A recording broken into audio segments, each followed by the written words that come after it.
When looking at a historical subject, I enjoy putting their actions through modern rules to see if they still hold up. That's where the idea for this video came from. What would happen if you took one of the greatest war tactics, the Trojan horse, and put it up against modern war standards? With introductions out the way, let's get into it.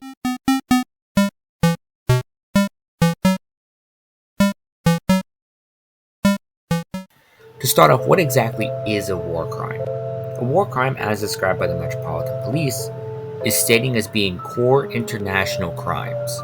Some are atrocities or offenses against people or property, murder of the civilian population in occupied territory, or breaking the rules of the Geneva Convention.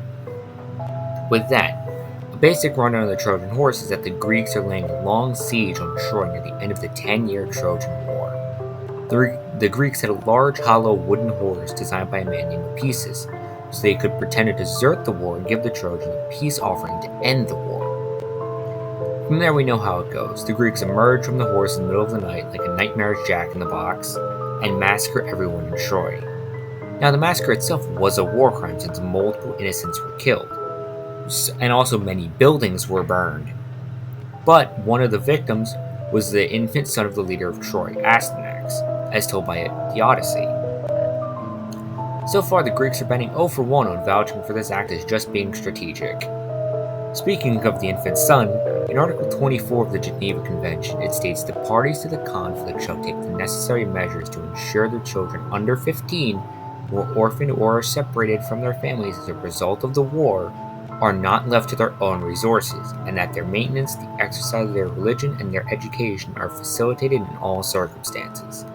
Their education shall, as far as possible, be entrusted to persons of a similar cultural tradition. I have a sneaking suspicion that yeeting that same child off of a tower does not constitute protecting the child. But also Article 33 states, no protected person may be punished for an offense he or she has not personally committed. This concept of a protected person is brought up a lot, so a little background knowledge for that. A protected person is an individual, including civilians, and those who are no longer actively participating in hostiles, who are entitled to specific protections during armed conflict.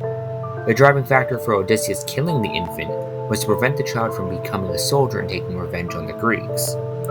Something that the infant child has not even considered yet. It might be at the age where they don't remember that they even had a father.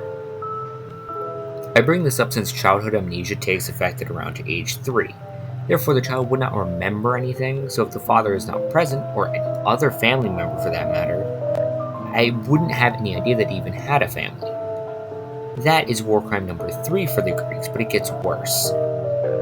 Even before the Greeks leave the horse and massacre the Trojans, the way that the horse was brought into Troy is a war crime. Article 37 reads as follows. It is prohibited to kill, injure, or capture an adversary by resort of perfidy. Acts involving inviting the confidence of an adversary to lead him to believe that he is entitled to or is obliged to accord protection under the rules of international law, applicable in armed conflict with intent to betray that confidence shall constitute perfidy. In this context, the act of surrender to get the Trojans in the horse was an act of perfidy, and would be constituted a war crime.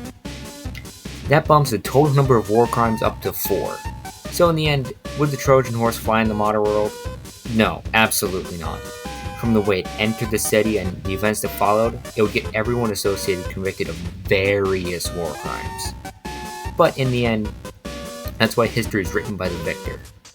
That's why we see this as a strategic maneuver by the Greeks and not an atrocity. But I'm not complaining, because now we have epic musical because of it. Thank you guys for listening to me rant about something this absurd, and with that I would just like to say, I'll see you in the next one. Bye bye.